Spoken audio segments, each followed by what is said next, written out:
je lis pas mal de bouquins là, et j'en lis encore un hier où il a passé 5 pages, le gars, sur la théorie de la sérotonine et la dépression. Mais il y a, enfin, je pense qu'il n'y a pas un psychiatre compétent qui vous parle de la sérotonine et le manque de sérotonine comme quelque chose d'étant à la fois suffisant et nécessaire pour avoir une dépression.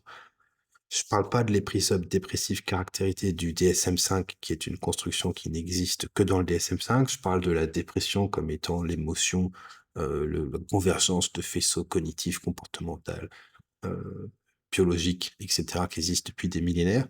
Et enfin, la théorie de la déficience en sérotonine ne marche pas. Il y a pas un psychiatre compétent qui a acheté ça. Ça a été mis en avant par les labos pour pouvoir faire la promotion des antidépresseurs sérotoninergiques sélectifs qui, en fait, ne sont pas du tout sélectifs. On a peut-être un traitement qui augmente uniquement la sérotonine dans le cerveau sans toucher à quoi que ce soit d'autre. Mais en fait, ça, c'est faux parce que si vous augmentez la sérotonine dans une région du cerveau, ben, vous allez modifier plein d'autres neurotransmetteurs derrière qui vont aller modifier l'expression de gènes, qui vont aller modifier le comportement, etc. Et du coup, ce qui est sûr, c'est que ça n'a jamais été pris au sérieux et quelque chose de suffisant.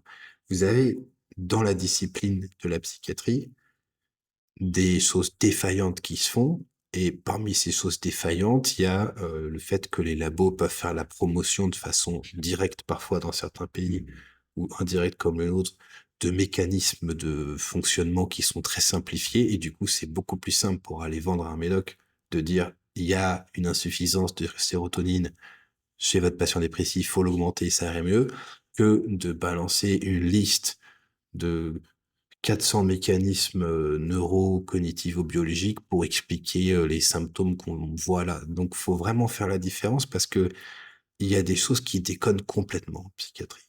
Ça déconne plein tube. Et si on se permet de faire de la critique de la psychiatrie en critiquant des clichés, on n'y arrive pas. Et donc c'est la même raison qui fait qu'on peut pas critiquer la psychanalyse en disant ouais mais la psychanalyse on reste dans un divan et on dit rien. Non non, c'est plus compliqué que ça. Ça c'est les quelques gus qui continuent de faire ce genre de pratique qui conviennent à certains patients et très bien, mais ça c'est compliqué.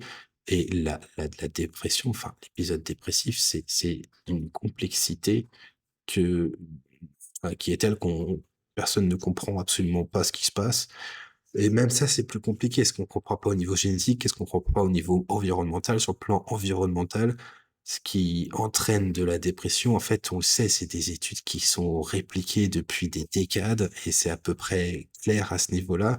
Donc, quand les gens parlent quelle est la cause de la dépression, ben, autant il y a des trucs qu'on connaît pas du tout, autant sur les facteurs qui vont entraîner des symptômes, des manifestations dépressives, on en a plus d'une. Donc, faut vraiment, j'insiste, enfin, en pharmacologie psychiatrique, il y a des trucs qui déconnent, mais on peut pas faire des critiques de vérité qui ne l'ont été que pour un nombre fini de praticiens. Et encore une fois, les antidépresseurs, c'est prescrit par les médecins traitants. Donc, en majorité, dans 70-80% des cas. Donc, j'insiste, si les gens doivent critiquer la psychiatrie, il y a plein d'autres sujets, mais ça, c'est un cliché qui a été balayé pour les gens qui se tiennent au courant depuis 20 à 30 ans, quoi. Si tant est qu'il ait été embrassé un jour. Donc, je pense qu'on a trop de travail pour se limiter à ça. Et en fait, ça, à mon avis, ça discrédite l'auteur, quoi. Quand les gens critiquent, ouais, c'est pas que de la dépression, c'est pas que de la sérotonine.